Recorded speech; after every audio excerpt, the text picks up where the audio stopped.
A legislação trabalhista brasileira prevê que a cada 1 ano de trabalho completo, o colaborador tem direito a tirar 30 dias de descanso de seu trabalho.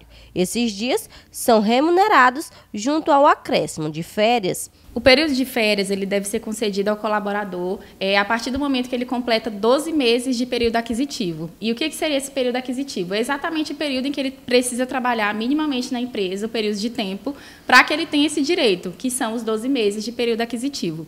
E após esse período, existe aí um período de mais de 12 meses que o empregador, no caso o empresário, tem para conceder essas férias para os colaboradores e os empregados. E todos esses colaboradores têm direito a essas férias desde que cumprido esse período aquisitivo. A concessão das férias é um ato do empregador. Ele pode decidir a melhor data para que o empregado aproveite as suas férias, desde que seja feita aos 12 meses seguintes a que o empregado obteve o direito. Em relação à definição do período de férias, de quando o trabalhador, o funcionário, irá receber, ou seja, irá gozar desse período de férias, quem vai definir é a empresa, o empresário, o empregador.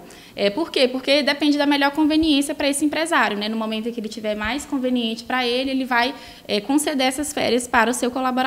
Claro que existem empresas que são sempre abertas, né? Perguntam aos colaboradores aqueles meses em que eles desejam tirar as férias, mas isso não é uma regra, a não ser que exista esse fracionamento das férias, porque a gente sabe aí que a reforma trabalhista trouxe várias mudanças ao Instituto das Férias, e a principal delas foi a possibilidade de fracionar essas férias em até 3 períodos diferentes, contanto que um desses períodos seja de pelo menos 14 dias e os outros 2 de, no mínimo, 5 dias corridos.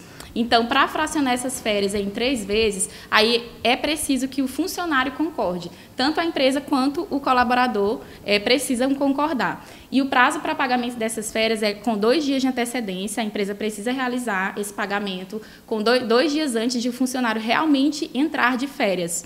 E esse funcionário ele precisa ser comunicado das suas férias, né? Caso ele vá tirar aí seus 30 dias, a título de exemplo, ele precisa ser comunicado com pelo menos 30 dias de antecedência por escrito pela empresa que o seu período de férias irá começar.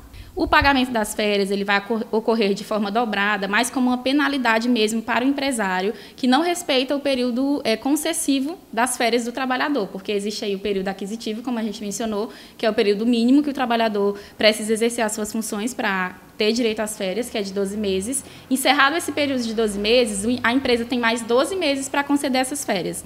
Então, se a empresa não respeitar esse período, conceder após esse período de 12 meses, aí sim a empresa precisa pagar em dobro as férias para o trabalhador. Existe aí uma multa, né? Inclusive o trabalhador que não tiver recebido as suas férias nesse período máximo que ele tem que receber, ele tem direito de ingressar na justiça em busca dessas férias. Inclusive, existe uma penalidade que é imposta à empresa se ela ultrapassar esse período além do pagamento em dobro. Além dessas orientações, os empregados devem ficar atentos a alguns pontos importantes com o vínculo empregatício. O empregado deve ficar bastante atento, sobretudo no seu período concessivo, né? Se a empresa não vai ultrapassar esse período mínimo, aliás, máximo, que a empresa possui para conceder essas férias, porque às vezes pode ser que a empresa ultrapasse, às vezes coloca só para a pessoa assinar um papel e a pessoa às vezes não se atenta, acha que é uma outra coisa, e às vezes é uma concessão de férias só no papel, que não existe, tá? E além disso, tem algumas especificidades, as férias elas não podem começar